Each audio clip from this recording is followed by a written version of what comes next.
Olá, tudo bem? Hoje eu quero falar com você sobre promessa. A pergunta que eu quero te fazer é: você sabe aguardar o cumprimento de uma promessa de Deus para sua vida?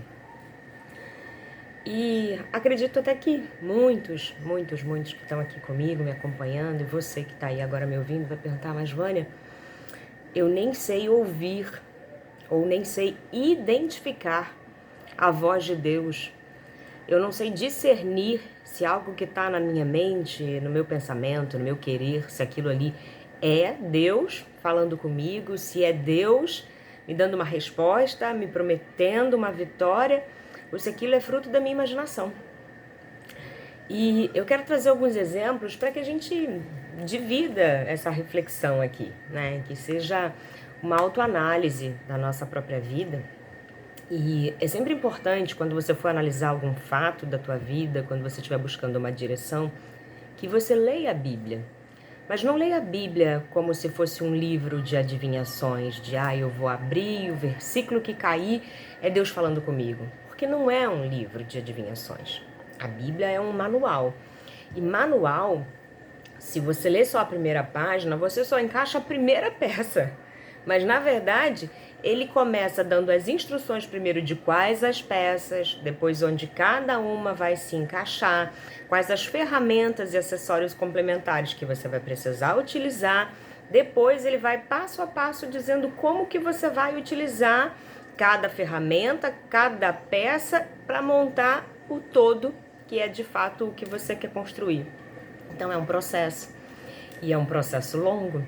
Muitos não têm paciência de ler um manual de instruções, seja ele de qual item for, certo? E a Bíblia é da mesma maneira. Você não deve ler a Bíblia lendo um versículo isolado. Você deve ler a Bíblia, no mínimo, lendo o versículo que antecede o que você de fato quer ler e o versículo posterior. Então você lê no mínimo 3 versículos para tentar fechar um contexto melhor. Mas eu recomendo que você leia o capítulo, para que você compreenda o contexto em que aquele versículo está inserido, tá? Mas não é sobre nenhuma instrução técnica que eu quero falar, não. Eu quero falar sobre, então, vamos voltar para a promessa. Como saber que de fato é Deus que está falando com você? E aí vamos usar 3 exemplos que eu amo muito, né? Vamos falar aqui de Moisés.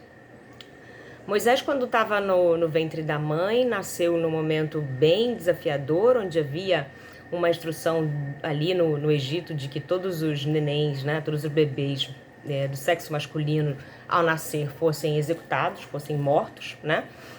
Ele nasceu exatamente em meio a esse período, e a mãe dele teve que colocar ele num cestinho, num rio cheio de diversos riscos ali, acredito eu, cheio de jacarés e de outros bichos, e num cestinho de palha e confiar que, como Deus falou para ela em algum momento que era um filho da promessa, era um filho abençoado, consagrado, e ela mesmo como uma mãe de fé o abençoou e o consagrou, ela teve que crer naquilo ali, né?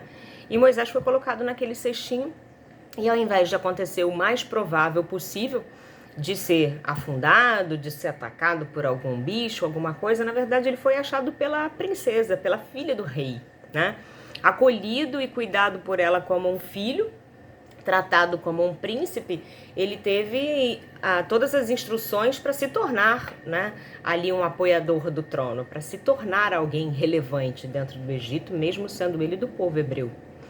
Mas onde entra a promessa? Percebe todo o percurso que Moisés percorreu?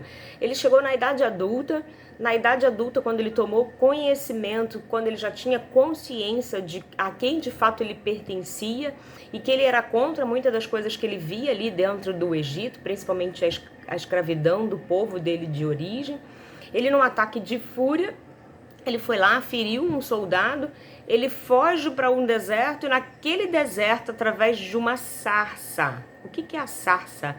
Era como se fosse uma chama acesa que estava ali consumindo um graveto. Imagina que seja uma árvorezinha, alguma coisa que já estivesse meio seca, né? Porque no deserto eu só posso imaginar que ela já estivesse seca. E aquela sarça não consumia, não queimava, não torrava, não tornava em carvão, em pó, aquela árvorezinha, ela só iluminava. E foi através dessa visão que eu imagino até que Moisés deve ter pensado no primeiro momento, caraca, eu tô ficando louco, né? Agora o calor aqui desse deserto começou a cozinhar meus miolos e eu tô tendo alucinações aqui. Tanto que Deus, ao falar com ele, usou diversas formas visíveis para que ele acreditasse, né? Transformou o cajado que ele usava numa cobra, colocou a mão dele esbranquiçada como se estivesse com uma lepra e depois curou. Deus foi dando vários exemplos para que ele começasse a cair em si e percebesse, cara, você não tá louco não, olha quantos exemplos eu tô te dando para que você tenha certeza de que sou eu que estou falando contigo, né? E ainda assim, Deus mostrando toda a certeza, Deus falando, é você, eu estou escolhendo você para voltar lá e falar com o faraó, liberta o meu povo, liberta o meu povo. E Moisés ainda teve medo, ele falou, Senhor, mas eu sou gago, eu não tenho habilidades de falar, de me comunicar, pelo amor de Deus, manda outro no meu lugar. E Deus falou, não, outro não, é você, eu vou te mandar um ajudador, que vai te auxiliar nessa dificuldade da fala. E aí mandou Arão com ele. Mas percebe o tempo que levou para que aquela consagração lá, quando criança, se transformasse em algo visível. Ele teve todo esse percurso para finalmente chegar nas inúmeras tentativas de ir lá falar com o faraó não ouvir, Deus cumprir a promessa de mandar as pragas sobre o povo, e até então chegar na história que é o que a gente mais conhece, né? Que é Moisés, né, tocando o cajado dele nas águas, o mar se abrindo e o povo passando, né, em chão seco ali. Só que, ainda dentro da história de Moisés, percebe que Deus fez também uma promessa para o povo, e Deus falava claramente através de Moisés, né? Falava sobre quando veio a praga, que Deus falou, ó, unge os umbrais das portas, né? Porque o anjo da morte vai passar por esse lugar e vai ferir aquele que não tiver com a sua vida, com a sua casa entregue, consagrada a Deus, né? Prepara o cordeiro e unge as suas portas. E Deus falava para o povo exatamente isso, né? De que havia um lugar onde ele tinha uma promessa, que era a Terra Santa. E nessa promessa que Deus fez, Deus falou para o povo quanto tempo seria. Seriam 40 dias percorrendo o deserto, mas a gente sabe que o povo passou 40 anos. E por que passou 40 anos? Exatamente porque a promessa tinha um manual, tinha um processo, tinha uma instrução para que finalmente eles conseguissem chegar a desfrutar dessa terra. No caminho haveriam inúmeros obstáculos, haviam inúmeras resistências, como principalmente depender de Deus para comer, depender de Deus para sobreviver do sol, depender de Deus para sobreviver do frio, da noite. Intimidade, cumplicidade, dependência de Deus. E muitas das vezes, por temer, né? Por olhar para uma situação que era o momento de uma dependência totalmente daquilo que era a promessa de Deus, que estava de repente só num campo espiritual, né? Não visível. E nesse momento eles duvidavam, nesse momento eles temiam. E ao temer eles voltavam para os velhos hábitos, né? Muitas das vezes eles construíam ídolos de ouro ou desejavam e falavam mesmo, preferia voltar, vamos voltar para onde nós estávamos, vamos voltar para Faraó e dizer, ok, eu quero ficar aqui submisso a você, escravo, com medo do que tinha que ser passado, né? Com medo de viver o processo. E aí, nesse temor, eles preferiam voltar atrás, ao invés de mirar onde de fato Deus disse que levaria, que era na terra prometida, que emana leite e mel, numa terra abençoada, numa terra próspera. E outro aprendizado que a gente tira dessa história de Moisés é que Deus faz a promessa, ele cumpre a promessa. Se você continuar lendo a história, você vai ver que sim, o povo foi levado até lá, apesar de ter gasto mais tempo, ao invés de 40 dias, levar 40 anos. O povo foi levado até a terra prometida. Só que no percurso, uma coisa que eu estava conversando com a minha filha essa semana, e a gente estava dialogando, tentando imaginar se de fato nós temos escolha, nós temos um livre-arbítrio, ou se de fato se cumpre exatamente tudo aquilo que Deus quer.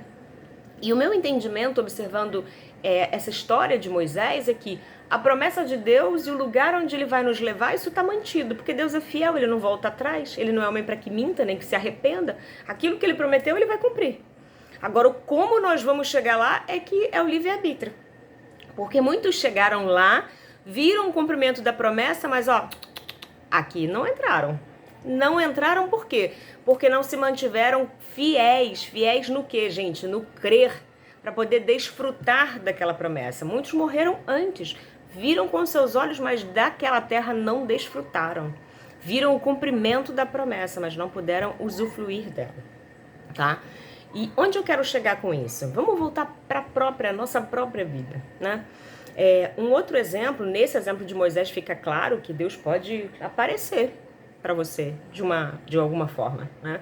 Muitas das vezes a gente vai atento a ouvir Deus falar, ele vai aparecer uma mensagem no outdoor, ele vai aparecer na fala de alguém, ele vai revelar para você uma palavra, ele vai te dar um insight ao observar a natureza, ele vai te dar uma reflexão sobre algo que você está ouvindo de alguém, de uma palavra de alguém, ou ele vai realmente aparecer para você, como ele apareceu para José. Para José ele apareceu em sonho, né? No caso de Moisés, a promessa veio muito da parte da mãe dele, que transmitiu para ele ali desde o ventre, desde o nascimento dele, a promessa de quem ele seria, né? Ela tinha essa convicção de quem o filho dela seria. Já José ele sonhou com aqueles trigos, né? Que se dobravam, que se ajoelhavam diante dele, e aqueles ramos de trigo. E ali foi uma revelação de Deus que nem ele entendeu. Deus mostrava para ele que ele estava num lugar de destaque, né, num lugar privilegiado, e que os irmãos se dobravam, se rendiam a ele, aquele poder, aquela autoridade que ele estava exercendo ali. Os irmãos, que mesmo que não tivessem a visão clara, se sentiram enciumados, porque perceberam, tipo, cara, por que você está no lugar de destaque? Não compreenderam exatamente qual seria o projeto de Deus, mas compreenderam que ele estava acima deles. Tá? Pegaram, de tipo, cara, ele tá querendo aparecer.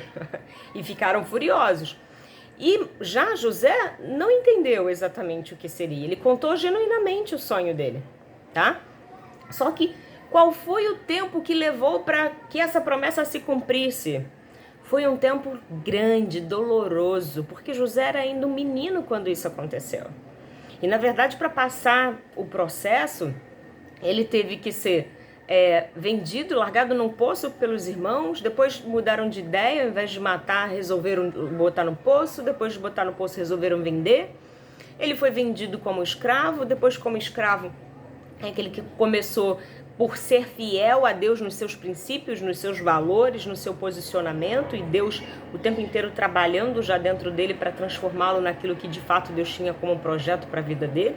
Ele se mantendo fiel àquilo que ele cria, ele sobressaiu, acabou caindo nas graças, né, de um poderoso lá do reinado, lá do rei de Faraó, e ele foi em algum momento chamado para ser um ajudador.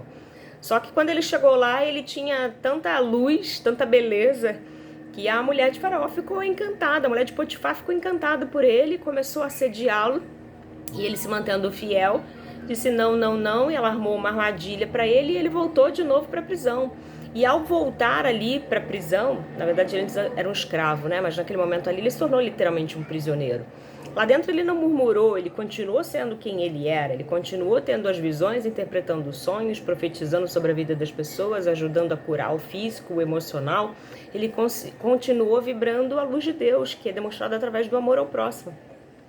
E somente depois de passar por todos esses altos e baixos, foi que José foi finalmente reconhecido, quando ele conseguiu, foi o único ali no lugar que conseguiu desvendar, né? Na verdade, conseguiu identificar o que significava um sonho que Faraó teve, que foram 7 anos de prosperidade, os 7 anos de fartura e os 7 anos de escassez. E não só isso, Faraó, o rei Potifar ali, eu não sei exatamente como é que era a nomenclatura, mas identificou nele tamanha sabedoria, identificou nele um Deus com uma propriedade, com uma autoridade sobrenatural. E ao perceber isso, deu a ele um anel que ele se tornou governante sobre tudo. Era ele que tinha o poder de decidir o que fazer com todas as riquezas, como armazenar, para quem dar, para quem distribuir. E ele era literalmente o segundo mais poderoso dali, né? E perceba, o que eu quero te explicar não é que você decore a história, mas é que você perceba o processo. Que Deus pode falar com você de diversas formas, só que não é para imediato. Há coisas que Deus faz na nossa vida que é instantâneo, como Jesus mesmo na passagem dele pela terra chegava para alguém e falava: o que queres que eu te faça? Ah, Senhor, que eu volte a ver. E ele simplesmente, seja feita a tua vontade. Vai, seja feito segundo a tua fé. E a cura era instantânea, a cura era imediata, porque aquilo ali era uma necessidade urgente. Mas geralmente quando Deus nos faz uma promessa, ela tem um tempo de maturidade e eu particularmente, eu acredito que esse tempo é para testar a nossa fé. É para testar o tempo que a gente consegue permanecer fiel, que a gente consegue permanecer firme, confiando em Deus, confiando não na promessa, mas confiando em quem fez a promessa, tá? E aí se a gente olhar agora para o caso de Moisés, de Davi, foi uma coisa muito semelhante. Davi estava lá perdido, né, pelo meio do mato lá, apacentando as ovelhinhas, e do nada, depois do profeta Samuel ter ido lá na casa dele, olhado todos os irmãos e dito: não é nenhum desses aqui que eu quero, não é nenhum desses aqui que Deus mandou eu consagrar. Manda chamar o que está lá perdido no meio do mato. Aí que lembraram que tinha mais um. E quando ele veio, ele não sabia nem o que estava se passando. E Samuel foi lá, o profeta, ungiu, consagrou, e ele não tinha a menor noção do que era aquilo. Se sabia na época por uma tradição que quando o profeta unge alguém é algo diferenciado, né? É uma bênção dada por Deus. E essa bênção foi dada sobre ele. Mas não veio com um manual dizendo: olha, essa bênção significa que você vai ser o rei de Israel. Não. Ele voltou, continuou apacentando as ovelhas, continuou sendo humilhado pelos irmãos, continuou sendo chacota, porque ele era o menorzinho, o mais franzino dentre todos eles.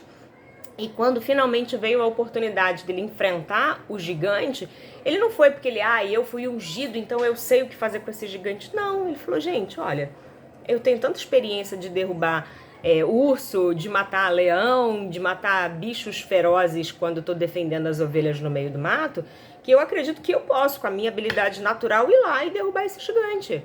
E ele usou o que ele tinha, a fundazinha, a pedrinha, que foi motivo de chacota, né? O gigante ainda riu, tipo: você tá achando que eu sou um cachorro, que você vai me enxotar daqui com uma pedrinha? Só que ele tinha uma unção. Então perceba que na história de Davi também foi algo bem longo. Davi precisou ali passar pela vitória sobre o gigante, recebeu a recompensa que foi dada por Saul, de se casar com a filha, mas assim, ainda assim fazendo parte, servindo ao rei Saul, ele foi perseguido. Saul ficou com inveja, ficou com ciúmes das vitórias, da grandeza, da sabedoria que Davi tinha e mandou matar, perseguiu ele por muito tempo. Davi passou por muitos momentos de angústia, né? E principalmente, né, o que a gente sabe de Davi, que apesar dele ser dito na Bíblia como homem segundo o coração de Deus, ele foi um homem que muito pecou, né? Que traiu, que mandou matar, que matou muitos, enfim, teve vários momentos de altos e baixos na vida dele, mas ele tinha um coração puro, ele tinha um coração sincero, e ele pedia para Deus: tira tudo, pode tirar tudo, só não me tira a tua presença, porque eu não posso viver sem ti. Então, ele tinha uma intimidade com Deus e um coração aquebrantado, que era o que tornava ele um homem diferente diante dos olhos de Deus. Agora, pega esses 3 exemplos e vamos trazer para a nossa vida, vamos trazer para a sua vida, tá? Eu quero falar sobre um fato ocorrido recentemente. Essa semana eu tive o cumprimento de uma promessa de Deus, uma vitória que Deus tinha me prometido há muito tempo atrás. E que o curioso foi que no dia antes da vitória, no dia antes de receber a notícia da vitória, eu estava decidida a dizer: basta, eu não quero mais. Qual o sentido de permanecer nessa jornada dolorosa, porque emocionalmente aquilo estava me trazendo várias sensações de angústia, de dor, de apreensão. Eu não estava vendo mais sentido naquilo ali. Eu ficava, meu Deus, o porquê disso, o porquê disso? Não quero mais, vou voltar atrás, vou chutar o pau da barraca e não quero mais isso para minha vida. Era assim que eu estava. Só que onde tudo isso começou? Isso começou com uma palavra de Deus. Deus me deu uma palavra no momento de angústia que eu estava pedindo a direção de Deus sobre uma decisão que eu precisava tomar, e Deus simplesmente me deu uma passagem bíblica. E Ele não só me deu uma passagem bíblica, porque eu me lembro que quando Deus falou comigo, eu falei, Senhor, eu não estou segura. Se o Senhor está falando comigo, eu não estou entendendo. E por eu não estar entendendo, eu sei que eu já perguntei várias vezes, o Senhor já me deu várias respostas diferentes, mas eu não estou segura. Eu não tô acreditando que é o Senhor que está falando comigo, eu tô achando que é coisa da minha mente. E eu não quero agir sozinha, eu não quero tomar uma decisão por mim. E eu pedi para Deus uma resposta, dizendo para Ele assim, se possível, meu Deus, desenha para mim, porque eu quero ver com clareza. E foi exatamente isso que aconteceu. Eu fui visitar uma igreja que eu não tinha o hábito de visitar. Fui num dia em que eu não tenho nem o hábito de ir para a igreja. Fui numa quinta-feira durante a semana e eu fui sozinha, porque eu estava realmente muito angustiada e eu queria uma resposta urgente.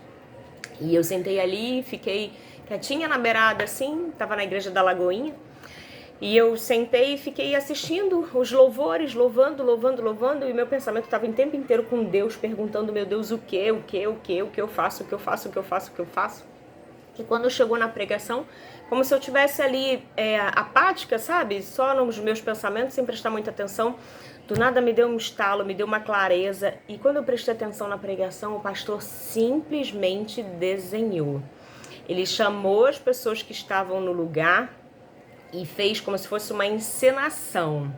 Ele foi exatamente falando o que Deus tinha me dito na minha mente, só que ali ele fez como se fosse um teatro, dizendo resumidamente a palavra que está lá em Salmos, quando Deus falou para Davi que, olha, prepararei uma mesa diante de você na presença dos seus inimigos.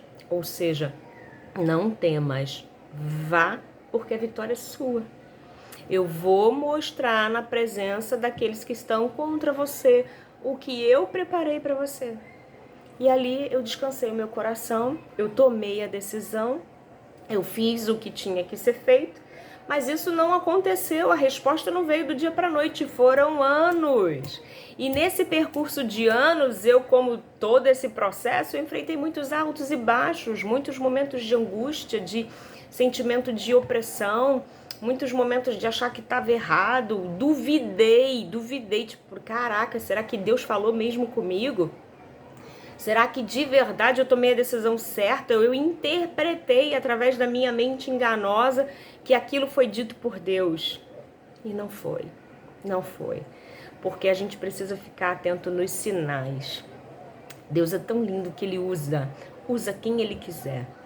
E quando veio a vitória, depois de, como eu falei, né, num dia anterior eu estava disposta a chutar o pau da barraca, e no mesmo dia em que eu ia chutar o pau da barraca, veio um momento de calma, pausa, tem algo que está acontecendo. E no dia seguinte veio a resposta da vitória. E quando veio a resposta da vitória, Deus falou comigo o dia inteiro. Curiosamente, diversas pessoas que eu não falava há muito tempo, e tipo, lembrei de você, pensei em você, ou pessoas até que eu nunca nem parei para falar e do nada me perguntaram alguma coisa, e quando desenvolveu um pouquinho da conversa, era Deus falando comigo. Em suma, Deus usou uma pessoa para me lembrar da promessa, exatamente usando a passagem bíblica que Ele tinha me dado lá atrás, para me fazer lembrar de que, isso não é por força do teu braço, sou eu que cumpri a promessa que eu te dei lá atrás. E Ele trouxe exatamente para me fazer lembrar, e eu não conseguia parar de chorar, porque Deus, Ele confirma. E uma outra palavra que foi dada para uma pessoa que eu nunca parei para conversar, porque eu, enfim. E o resumo de tudo era: a minha graça te basta. E é isso que a gente precisa entender. Quando Deus faz a promessa, quando Ele nos manda ir para algum lugar, quando Ele nos manda fazer alguma coisa, fica firme. No mundo tereis aflições, mas tende bom ânimo, porque eu venci o mundo. Ter a promessa não significa que você não vai passar por dores. Ter a promessa não significa que você não vai precisar guerrear. E a guerra não é contra o próximo, nossa guerra não é contra a carne, nem contra o sangue, mas é contra os principados e potestades e principalmente contra a nossa própria mente, nossas próprias emoções, nossos próprios pensamentos de dúvida, de angústia, de medo, de ansiedade, de expectativa, de sentimento, às vezes até mesmo de tipo, será que eu dou conta, né? De duvidar até de se eu sou capaz ou se eu mereço aquilo ali. Então, a promessa, ela não vem com uma garantia de que o objeto, né, da vitória tá pronto, não. Vai vir um manual e a gente vai precisar botar cada peça no seu lugar, a gente vai precisar passar por todo o processo de montagem daquele caminho para chegar até a vitória, né? E foi assim comigo. Eu usei as narrativas aqui de Moisés, de José, de Davi, e a gente pode até olhar para Abraão, porque Deus, quando deu um comando para Abraão, que disse para ele que ele seria pai de muitas nações, e falou, sai da tua terra e vai para um lugar que eu vou te mostrar, ele não disse nem se era para a direita, se era para a esquerda. Ele só disse, larga tudo e vai. Larga tudo e vem. Só que Abraão não tinha ideia, ele ficou andando, vagando pelo deserto. E tem que estar atento a esses detalhes, como eu estou te falando, que Deus vai falar de diversas formas. Para uns ele fala num sonho, para outros ele desenha, como ele fez para mim, gentilmente. Deus é a coisa mais linda do mundo. Às vezes eu falo, pai, não estou te entendendo, não estou conseguindo compreender. Às vezes eu estou perguntando, que nem um papagaio de pirata. Deus está me respondendo, eu estou vendo que ele está me respondendo, mas eu estou tão insegura que eu não consigo abraçar aquilo ali como uma verdade e ter paz. E nesses momentos eu insisto, como uma criança teimosa de Deus, pai, desenha. Que foi o que eu pedi, desenha. Enquanto ele não desenhou, eu não consegui ter clareza do que de fato ele queria para minha vida. E é isso, como todos esses exemplos, na vida, você precisa primeiro ter intimidade com Deus. E intimidade é saber que Ele está dentro de você. Saber que Ele habita em você. E quando você ouvir, seja através de uma memória, através de um sonho, através de uma pregação, de uma palavra de alguém, de uma mensagem, da leitura de um versículo, que você busque essa confirmação em Deus, porque Ele é generoso, Ele responde às nossas perguntas, Ele sabe das nossas fraquezas, das nossas limitações de entendimento da palavra dEle, né? A palavra, ela tem várias coisas escondidas, e eu digo que o prazer de ler a Bíblia é isso, a gente estar buscando os tesouros que estão escondidos ali, né? Então, busque com essa sede de encontrar os tesouros que estão escondidos ali. Busque em Deus a resposta, porque Ele vai te dar. E quando a gente recebe uma promessa, é preciso estar certo disso, de que o processo vai ter dor, o processo vai ter altos e baixos. Eu não diria que seja uma prova, eu diria que é um preparo, né? Às vezes as pessoas, nossa, Deus está me testando, Deus está me colocando à prova, Deus está descendo aqui o chicote em cima de mim.